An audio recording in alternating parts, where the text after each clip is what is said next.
Hi friends, good morning. మనం main నవల ఎత్తనపల్లి సులోచనారాయణ గారిది మొదటి భాగం మనము 22 పార్ట్ చదువుతున్నాము. రాజేశ్వరి నిర్ణయం నాకు నచ్చలేదు. అందుకే భయపెడుతున్నట్టుగా బెదిరిస్తున్నట్టుగా అన్నాను. బరువు తీరుతుందని నువ్వు అనుకుంటున్నావు, అది చాలా పొరపాటని నేను అనుకుంటున్నాను. ఆర్థిక పరిస్థితులు సరిగ్గా లేకపోతే అసలు పెళ్లి చేసుకోవడం మానేసి. పెళ్ళికి ఎంత ఖర్చు పెట్టాలి? అంతటితో ఆగుతుందా? పెళ్ళైన తర్వాత పండగలకని పబ్బాలకని అల్లుడు గారి రాకపోకలు, ముద్దులు ముచ్చట్లు అంటారు. తర్వాత నీకు పురుడు పుణ్యం పిల్ల జల్ల ఎంత ఖర్చు అదేం వీల్లేదు. నా పెళ్ళి అయిందంటే తర్వాత నా మీద ఒక్క ఖానీ ఖర్చు పెట్టనివ్వను నేను, రోషంగా అంది. పెట్టనివ్వకపోవడానికి నువ్వెవరు? మధ్య మీ అత్తగారు అడుగుతారు, మీ అమ్మ ఒప్పుకుంటుంది, తల తాకట్టు పెట్టైనా సరే మీ అన్నయ్య తీసుకొస్తాడు. అంటే ఇప్పుడు నీ ఒక్కదానితో పోయే ఖర్చు అప్పుడు రెట్టింపు అవుతుందన్నమాట. నా మంత్రం పనిచేసింది. రాజేశ్వరి ఆలోచనల్లో పడిన దానిలా మాట్లాడకుండా మోకాల మీద గడ్డం ఆనించుకుని దూరంగా చూడసాగింది. నేనే నువ్వైనట్టయితే మా అన్నయ్య మీద నిజంగా నాకు అభిమానం ఉంటే నా కోసం అర్థం లేని ఈ కానుకలు కట్నాల రూపంలో ఇంకొకరిని దోచుకొనివ్వను. మధ్యాహ్నం ఆచార్యులు గారు చెప్పినప్పుడు వాళ్ళ కోరికలు విన్నావా నువ్వు? రాజేశ్వరి విన్నానన్నట్టుగా తలూపింది. దానిని బట్టి వాళ్ళు ఎలాంటి మనుషులో నువ్వే ఆలోచించు. తెలుసు వదిన, అదే నాకు ఒక మూల గుచ్చుకుంటున్నట్టుగా ఉంది. గుచ్చుకుంటోందని ఊరుకుంటే ఏం ప్రయోజనం? నువ్వు ఇప్పుడే మీ పెళ్ళి కావాలని తహతహలాడిపోవడం లేదుగా. అలాంటప్పుడు అందరి క్షేమం దృష్ట్యా ఈ పెళ్ళి నాకు ఇష్టం లేదని చెప్పటానికి, ఒకవేళ నువ్వు చెప్పలేకపోతే నీ తరపున నేను చెబుతాను. నీ పెళ్లి చేసేయాలని తొందరపడుతున్న అత్తయ్యకు కూడా నేను చెప్పి తర్కించగలను. కానీ రాజు, నువ్వు ఏమైనా సరే ఆ కోతిని చేసుకోవడానికి వీల్లేదు. వద్దు. నీకు అంతకంటే మంచి భర్త లభిస్తాడని నా నమ్మకం. రాజు, నువ్వన్న మాట చాలా నిజం. మనిద్దరం కలుసుకున్న వేళ ఎలాంటిదో ఏమో కానీ నాకు ఈ ప్రపంచంలో నీకంటే ఆత్మీయులెవరూ లేరనిపిస్తోంది. నీ ప్రక్కన ఆ జంతువుని భర్తగా ఊహించడానికి నా మనసు ఒప్పుకోవడం లేదు. రాజేశ్వరి ఇంకా ఆలోచిస్తూనే ఉంది. నా మంత్రం ఫలించిందేమోనని ఎంతో ఆశతో అడిగాను. చెప్పు, నువ్వు ఈ పెళ్ళికి ఒప్పుకోవడం లేదని, నీకు ఇష్టం లేదని అత్తయ్య వాళ్ళతో చెప్పనా నేను? రాజేశ్వరి ఈ లోకంలోకి వచ్చిన దానిలా తల అడ్డంగా తిప్పుతూ వద్దు వదినా, వద్దు అంది. వద్దా? విస్మయంగా చూశాను. నా ఈ గంటన్నర తర్కం, ఈ ఉపన్యాసం, ఈ కంఠశోష అంతా వృధాయేనా? నాకు నీరసం వచ్చేసింది. చిన్నబుచ్చుకున్న ముఖంతో ఎలాగో అయిన కంఠంతో అంది రాజేశ్వరి. నీకు తెలియదు వదిన, అన్నయ్యకి ఏమాత్రం వీలుగా ఉన్నా తనే ఒప్పుకునేవాడు కాదు. ఆ సంగతి నాకు తెలుసు. నాకు బగ్గుమని మండింది. ఏం మనిషి, తన గొడవే పట్టదేం? తీవ్రంగా అన్నాను. ఊరుకో నువ్వు. మీ అన్నయ్య మీద నీకున్న అపేక్షలో అతనికి నీ మీద వెయ్యోవంతైనా ఉన్నట్టయితే ప్రాణం పోయినా ఈ సంబంధానికి ఒప్పుకునేవాడు కాదు. అన్నయ్యట అన్నయ్య. నేను మొదట మీ ఇద్దరిని చూసినప్పుడు అతనికి నీ మీద ఎంత అపేక్ష అనుకున్నాను. నువ్వెంత అదృష్టవంతురాలివో అనుకున్నాను. అదేం లేదు. నాకిప్పుడు బాగా అర్థమవుతుంది. అదంతా నాలాంటి వాళ్ళని మోసబుచ్చేందుకే నటన వదినా. లేకపోతే నీ ఇష్టం. ఆ మాత్రం గ్రహించలేడా? ఒకవేళ గ్రహించిన విలువ ఇవ్వడం లేదా? గ్రహించలేదంటే అది చాలా అన్యాయం. గ్రహించి కూడా విలువ ఇవ్వడం లేదంటే అంతకంటే దారుణం ఇంకేమీ లేదు. రాజేశ్వరి నా భుజం గట్టిగా పట్టుకుని బ్రతిమాలుతున్నట్టుగా అంది. వదినా, నీకు పుణ్యం ఉంటుంది. అన్నయ్యని ఏమీ అనకు. నీకు మొదటే చెప్పాను, వాడిని గురించి నీకేం తెలియదని. వాడు మా కోసం ఎంత చేశాడో చేస్తున్నాడో తెలిస్తే నువ్విలా అనవు. ఏం చేశాడేం మహా? ఇంటికి పెద్ద అయిన తర్వాత ఆ మాత్రం చేయొద్దా? అది గొప్ప. పెద్ద నాన్న పోయిన మరుక్షణంలోనే సవతి తల్లి కోసం, రక్త సంబంధం లేని పిల్లలు మా కోసం, పిల్లలం మా కోసం వాడు 16 సంవత్సరాలకే పెద్దరికం తెచ్చుకున్నాడు. చిన్నవాడైన ఆ చీకటి దినాల్లో అమ్మకి ఎంత అండగా ఉండేవాడో, ఎంత ధైర్యం చెప్పేవాడో. నాన్న చచ్చిపోగానే అన్నయ్య మేనమామ వచ్చి ఆస్తి పంచి ఇచ్చేయమని కుర్రాన్ని తమతో తీసుకెళ్ళి వాళ్ళ ఇంట్లో ఉంచుకుని చదువు చెప్పించుకుంటామని పేచీ పెట్టారు. అమ్మ ఏం జవాబు చెప్పలేక ఏడుస్తూ కూర్చుంది. ఆ రోజు నాకు ఇప్పటికీ గుర్తుంది. ఇంట్లో జరిగిన గొడవలతో, కేకలతో, పోట్లాట్లతో, ఇరుగు పొరుగు వచ్చి ఇచ్చిన తీర్పులతో మా ఇల్లంతా ఎలాగో అయింది. మేం పిల్లలంతా బెదిరిపోయిన వాళ్ళలా ఓ మూల బిక్కమొహాలు వేసుకుని కూర్చున్నాం. అన్నయ్య అప్పుడే కరణం గారింటికి వెళ్ళి వచ్చాడు. గుమ్మంలో కళ్ళనీళ్లు తుడుచుకుంటూ దిగులుగా కూర్చున్న అమ్మను చూసి, ఏమిటమ్మా ఎందుకు దిగులు? నేను ఆయనతో పెడతానని అనుకుంటున్నావా? నువ్వేం బాధపడవద్దు. నీ దగ్గర నుంచి నా చెల్లెళ్ళు తమ్ముళ్ళు పెద్దవాళ్ళు అయ్యే వరకు దేవుడు కూడా నన్ను తీసుకెళ్ళలేడు అన్నాడు. అమ్మ ఒక్కసారి వాడి చేయి పట్టి దగ్గరికి లాక్కుని గుండెలకి హత్తుకుంది. పిచ్చిదానిలా వాడి జుట్టు మీద 2-3 సార్లు ముద్దులు పెట్టుకుంది. అన్నయ్య అన్నట్టుగానే వాళ్ళ మామయ్యతో వెళ్ళలేదు. మా అమ్మని పిల్లల్ని వదిలిపెట్టి నేను ఎక్కడికి రాను అని ఖచ్చితంగా నిర్మోహమాటంగా చెప్పేశాడు. ఎన్నడూ లేనిది రాజేశ్వరి ఆవేశంగా మాట్లాడటం చూసిన నేను చకితురాలని అయ్యాను. విషయం ఒకటి మొదలు పెడితే అనుకోకుండా మరో దానిలోకి దిగింది. రాజేశ్వరి కృష్ణ గురించి చెప్తున్న విషయాలు ఆసక్తిగానే వినసొంపుగానే ఉండటంతో నేను కుతూహలంగా వినసాగాను. రాజేశ్వరి నోటి నుంచి వాక్ ప్రవాహానికి అడ్డుకట్ట తెగినట్టే మాటలు వచ్చేస్తున్నాయి.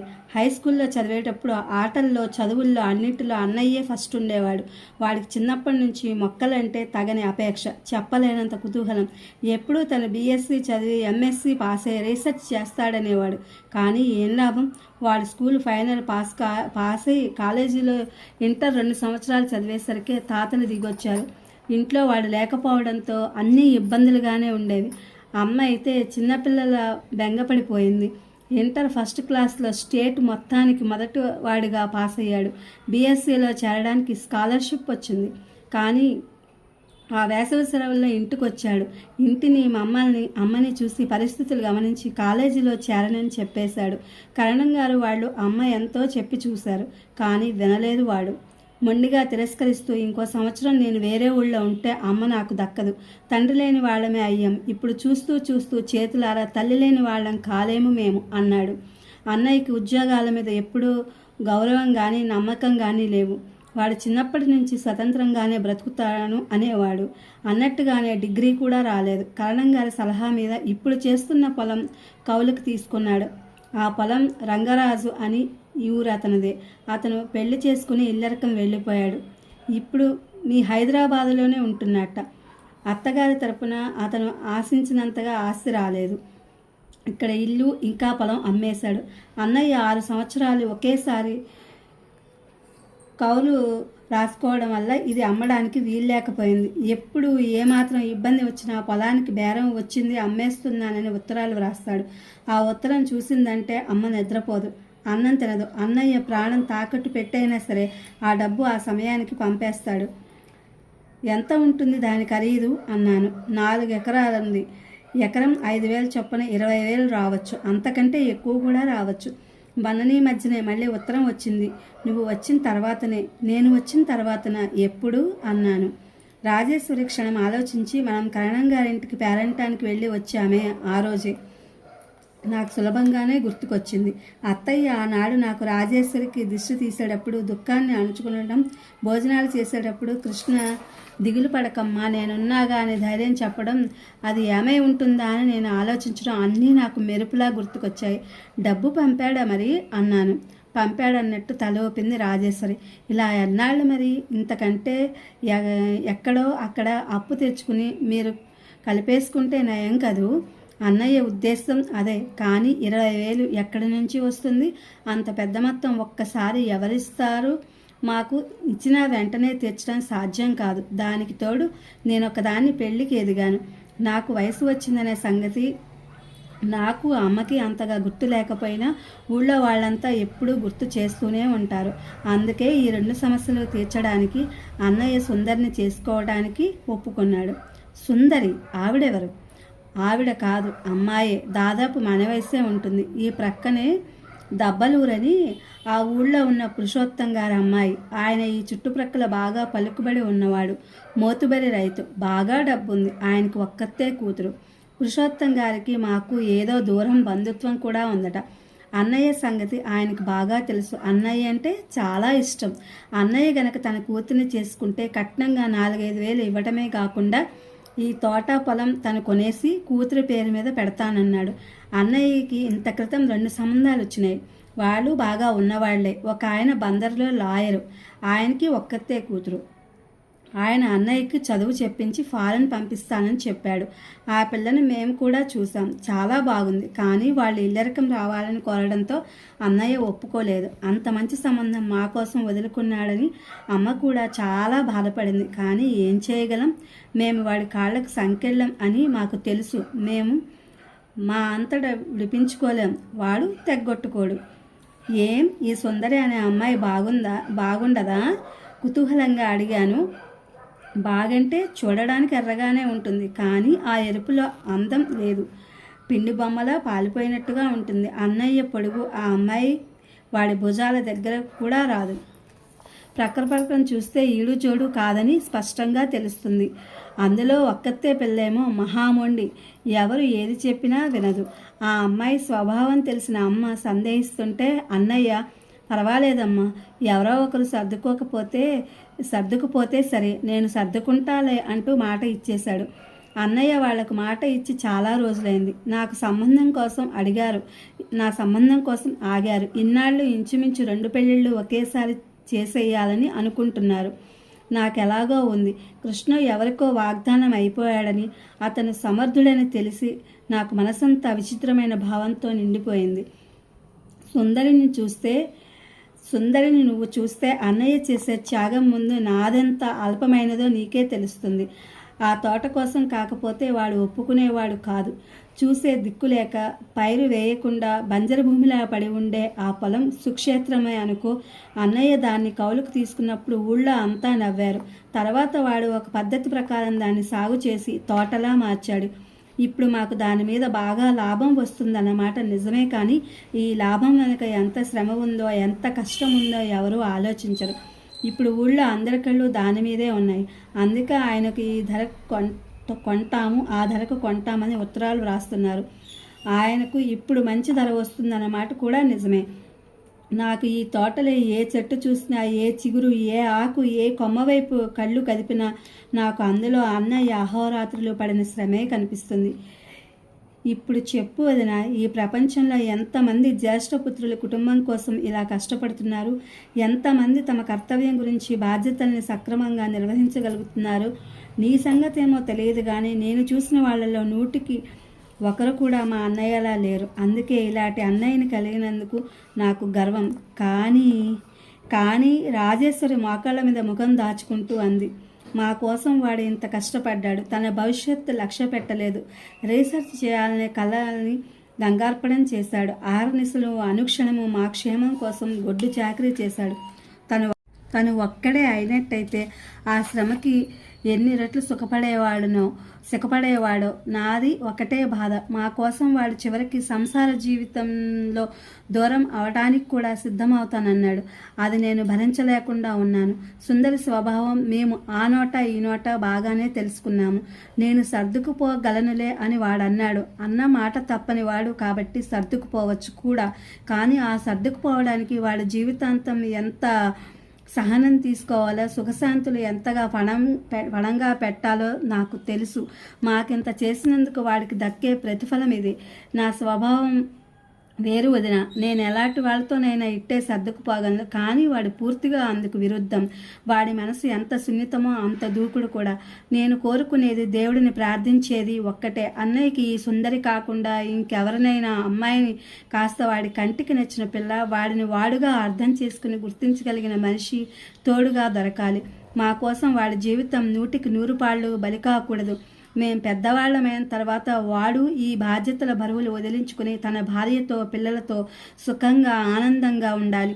ఇప్పుడు చెప్పు వదిన, మా అన్నయ్య మూర్ఖుడేనంటావా, అసమర్థుడేనంటావా వాడు? నేను జవాబు చెప్పలేని దానిలా చూడసాగాను.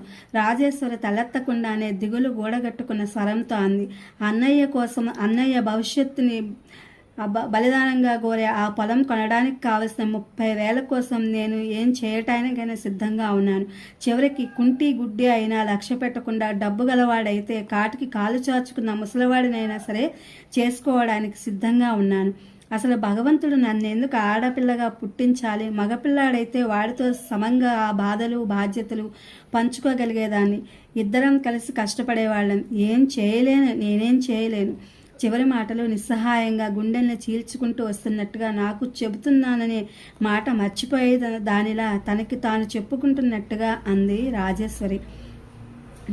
ఎలాగో అయిపోయాను. ఆ క్షణంలో రాజేశ్వరితో పాటు కృష్ణ మీద కూడా జాలితో సానుభూతితో నా హృదయం ద్రవించిపోయింది. ఇద్దరం చాలాసేపు మౌనంగా బొమ్మల్లా ఎవరి ఆలోచనల్లో వాళ్ళు మునిగిపోయినట్టుగా స్తబ్దుగా అలాగే కూర్చుండిపోయాం. చాలాసేపు అయిన తర్వాత నేను రాజేశ్వరి తల మీద చేయి వేస్తూ అన్నాను. నా గొంతులో ఏదో అడ్డుపడ్డట్టుగా వచ్చాయి ఆ మాటలు. ఏమిటో రాజు, ఈ ప్రపంచంలో డబ్బుకి ఇంత విలువ ఉందని కానీ, ఆర్థిక సమస్యలు ఇంత ఘోరంగా ఉంటాయని కానీ, ఆ సమస్యలకి ఇంత దారుణంగా బలైపోతారని నాకు తెలియదు. నాకు ఇప్పుడు బాగా అర్థమవుతోంది. మా అమ్మ అందుకే కాబోలు డబ్బు విషయంలో అంత జాగ్రత్త తీసుకుంటుంది. ఎంత పొరపడ్డాను నేను. రాజేశ్వరి కళ్ళు తుడుచుకుంటూ సరిగ్గా కూర్చునంది. నువ్వేం అనుకోకు వదినా, ఏమిటో నా మనసులో ఉన్న బాధంతా ఒక్కసారిగా పొంగులా వచ్చేసింది. ఆపుకోలేకపోయాను. అనవసరమైన విషయాలతో నీకు విసుగు తెప్పించానేమో. అదిగో అదే వద్దన్నాను. ఇందులో అనవసర విషయాలు ఏమి ఉన్నాయి? ఈరోజు నేను చాలా సంగతులు తెలుసుకోగలిగాను. నేను నీకు కృతజ్ఞతలు చెప్పుకోవాలి. రాజేశ్వరి చుట్టూ చూస్తూ ఉలిక్కిపడిన దానిలా అంది. చాలా పొద్దుపోయినట్టుంది. అమ్మ కంగారు పడుతుందేమో. ఇక వెళదాం పద. దేవాలయం సింహద్వారం దాటి వస్తుండగా నేను ఒక్కసారిగా వెనక్కి తిరిగి మేము కూర్చున్న మంటపం వైపు చూశాను. తెల్లటి వెన్నెల్లో ఓ ప్రక్క పడడానికి సిద్ధమైనట్టు కొద్దిగా ఒరిగి నల్ల రాతితో ఉన్న ఆ మండపం, రాజేశ్వరి నేను కలిసి కూర్చున్న ఆ పై మెట్టు, అక్కడ నేను విన్న విషయాలు జన్మలో మర్చిపోలేనేమో అనిపించింది. ఇద్దరం మౌనంగా మాటలు లేకుండా ఇంటివైపు నడిచి రాసాగాం. దోవలోనే నేను రాజేశ్వరి చేతి వేళ్ళని నా వేళ్లతో బంధిస్తూ, రాజు, నాకు చాలా బాధగా ఉంది. నేను నీకు ఏ విధంగా సాయం చేయలేనని నా ఆసక్తికి నాకు సిగ్గేస్తోంది అన్నాను. రాజేశ్వరి నా దగ్గరగా జరిగి నన్ను ఆనుకునేలా నడుస్తూ, చాచా అదేమిటి వదిన, నువ్వు అలా ఎందుకు అనుకోవాలి? నువ్వు ఇచ్చే అభిమానం నాకెంత విలువైందో నీకు తెలియదు. అది చాలు నాకు. నేను ఇంతవరకు నా జన్మలో ఎప్పుడూ ఎవరితోని ఇలా మనసు విప్పి మాట్లాడలేదంటే నమ్ముతావా నువ్వు? అంది. నమ్ముతాను అన్నాను. ఇద్దరం చేయి పట్టుకుని నడవసాగాము. నాకెందుకో చాలా బాధగా ఉంది. రాజేశ్వర్ లాంటి ఆడపిల్లనే అయినా దానిలా నిస్సహాయరాలని మాత్రం కాదు. కానీ నేను వాళ్ళకి ఏం సాయపడగలను? ఒక విధంగా ఆలోచిస్తే నా నోరు చేతులు అన్నీ కట్టేసి ఉన్నాయి. వాటికి బంధం విముక్తి అయ్యే క్షణం నేను తల్ల క్రిందులుగా తపస్సు చేసిన రాదని నాకు తెలుసు. ఇద్దరం ఇంటికి వచ్చేసరికి కృష్ణ ఇంటి ముందు ఆరుబయట పట్టమంచం మీద వెల్లకిల్లా పడుకుని ఉన్నాడు. అతని ఆలోచన సముద్రంలో ఉన్నాడనడానికి తల క్రింద చేయి పెట్టుకున్న చేతులే సాక్ష్యం. నా ఊహే నిజం అన్నట్టు రాజేశ్వరి అతని దగ్గరగా వెళ్ళి అన్నయ్య అని పిలిచే వరకు మా ఊనికి గుర్తించలేదు. చెల్లెలు పిలుపు వినగానే ఉలిక్కిపడిన వాడిలా తిరిగి చూశాడు. గుడికెళ్ళి వచ్చాం, ఇదిగో ప్రసాదం అంది పళ్ళెం చూపిస్తూ. కృష్ణ పళ్ళెల్లోంచి తులసి దళం ఒకటి తీసి కళ్ళకద్దుకుని చెవి వెనగా పెట్టుకున్నాడు. అతని కళ్ళు క్షణంసేపు రాజేశ్వరిని తదేకంగా గమనించడం, ఆ తర్వాత చిన్న నిట్టూర్పు విడవడం నేను గమనించకపోలేదు. నాకు తెలుసు ఆ క్షణంలో అతను రాజేశ్వరిని గురించి ఆలోచిస్తున్నాడు.